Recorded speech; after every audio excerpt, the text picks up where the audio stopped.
Good morning students, आपके physics के अगले लेक्चर में आपका स्वागत है।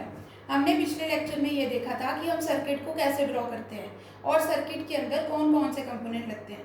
आज हम अपना एक अगला टॉपिक स्टार्ट करेंगे और वो टॉपिक इसके बारे में है। वो टॉपिक है, वो आपको बताएगा कि जैसे पोटेंशियल डिफरेंस और करंट, ये आपस में इनका रिलेशन कैसा है। ठीक है, अगर वोल्टेज बदलेगी तो करंट कैसे बदलेगा, अगर वोल्टेज कम होगी तो करंट के साथ क्या होगा। ये टॉपिक आपको इस चीज़ के बारे में जानकारी देगा। ठीक है, तो इस चीज़ के बारे में जानने के लिए हम क्या करते हैं, हम सबसे पहले आपको एक सिंपल सी चीज़ मैं बताती हूँ। अब देखो, पोटेंशियल डिफरेंस मैंने आपको क्या बताया था कि पोटेंशियल डिफरेंस होते हैं कि तुम फर्क कितना करते हो। ठीक है, भी एक तरफ तुम क्या है हाई जनरेट करो, एक तरफ तुम क्या जनरेट कर दो, लो। जैसे पानी को अगर तुमने फ्लो कराना है तो तुम क्या है, अगर गड्ढा बहुत ज़्यादा तुम्हारा डीप होगा तो उतनी ज़्यादा तेजी से तुम्हारा पानी जाएगा।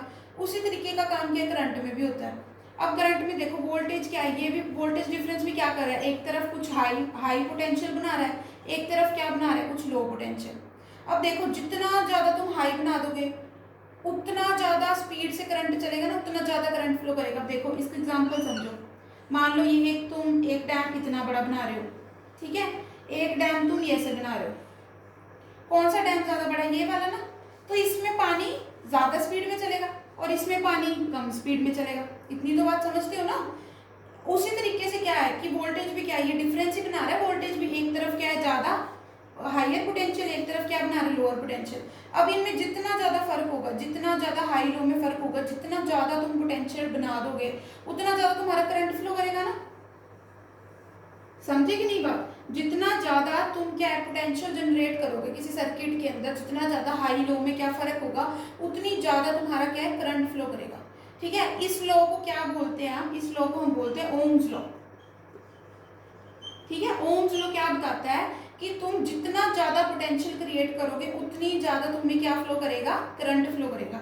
इसको अगर तुमने फिजिक्स के टर्म्स में लिखना होता है तो हम कैसे लिखते हैं कि V is directly proportional to I, कि जितना ज़्यादा वोल्टेज उतना ज़्यादा करंट, जितनी कम वोल्टेज उतना कम करंट। ठीक है, समझते हो। अब इसी चीज़ की मैं तुम्हें डेफिनेशन लिख के बताती हूँ कि इसकी डेफिनेशन क्या होगी। इसकी डेफिनेशन भी सिंपल सी है, पर ये है कि तुम्हें पेपर के लिए याद रखनी पड़ेगी। पेपर में तुम्हारे पास क्वेश्चन आ सकता है कि डिफाइन ओम्स लॉ। तो इसकी डेफिनेशन क्या होगी, इसकी डेफिनेशन होगी the potential difference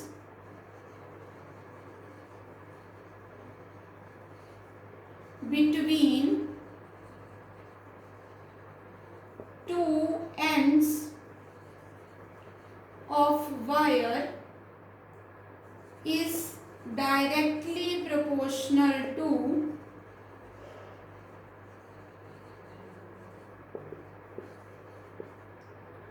current flowing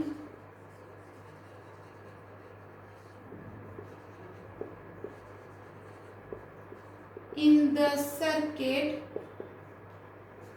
provided the temperature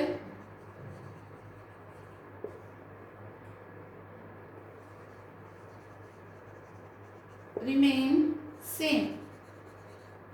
अब यहाँ पे हम क्या कह रहे हैं, अब इसकी डेफिनेशन को समझने की कोशिश करो। इसकी डेफिनेशन में क्या लिखा हुआ है कि potential difference between two ends of wire. अब टू एंड्स ऑफ वायर क्यों लिखा, कि अभी मैंने तुम्हें बताया था ना कि जब भी तुम्हें पोटेंशियल डिफरेंस मापना हो तो तुम पोटेंशियल डिफरेंस कैसे मापते हो, वायर के दो एंड्स के बीच में तुम मापते हो।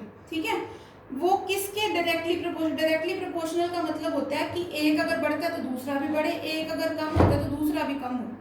ठीक है, तो potential difference between two ends of wire वो किसके प्रोपोर्शनल है, कि वो दो वायर के एंड्स में से करंट कितना फ्लो कर रहा है।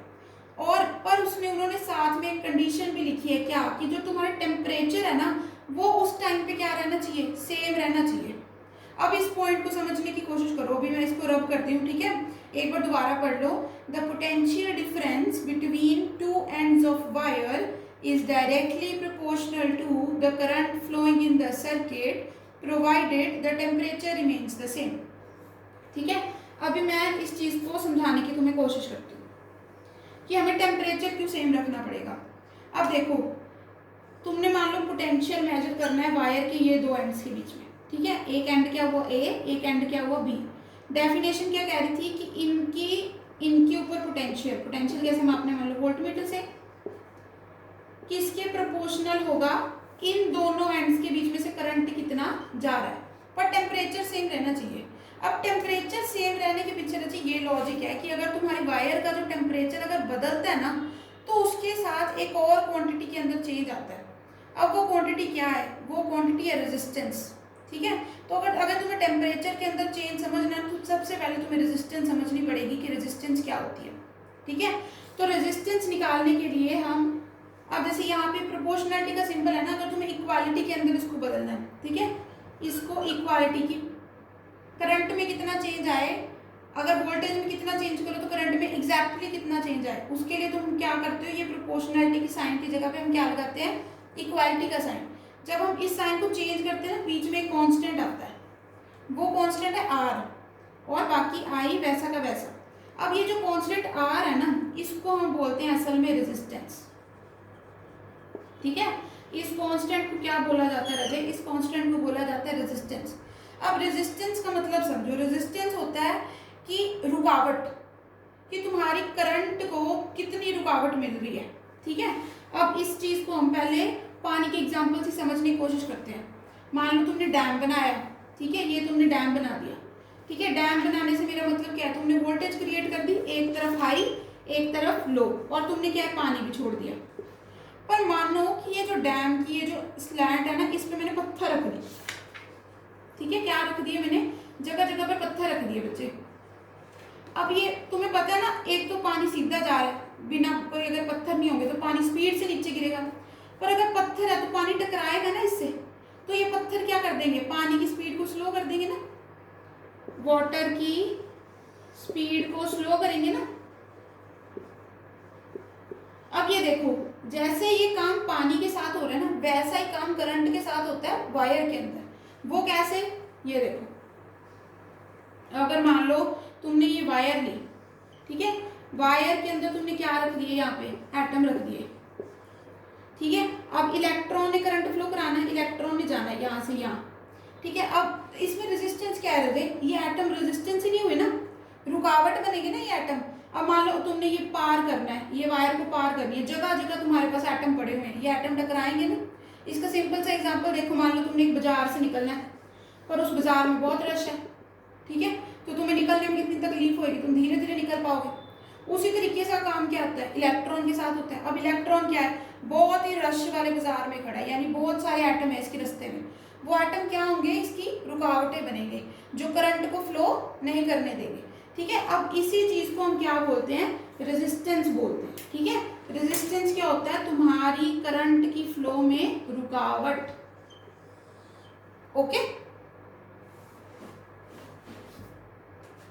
अब ये जो रेजिस्टेंस ही होती है ना, यही रेजिस्टेंस होती है जो टेम्परेचर के साथ बदलती जाती है, ठीक है।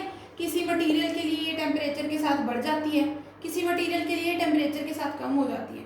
अभी उसको समझने में तुम्हें टाइम है, उसको समझने के लिए तुम्हें रेजिस्टेंस के बारे में और बहुत सारी चीजें जाननी होंगी, ठीक है। बट अभी तुम्हारे पास एक सिंपल सी डेफिनेशन आ गई है ओम्स लॉ की, और वो ओम्स लॉ की डेफिनेशन क्या है कि वोल्टेज यानी पोटेंशियल डिफरेंस किसके बराबर है, करंट इनटू रेजिस्टेंस।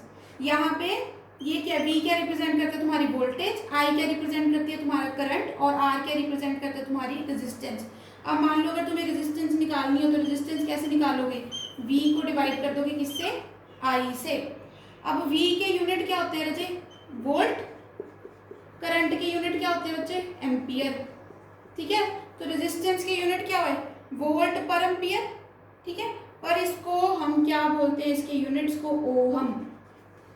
अब ये भी एक हमारे साइंटिस्ट के नाम के ऊपर ही इसकी यूनिट का नाम भी रखा गया है। तो रेजिस्टेंस की यूनिट क्या होती है, ओहम। ये किसके बराबर होता है, वोल्टेज डिवाइडेड बाय करंट।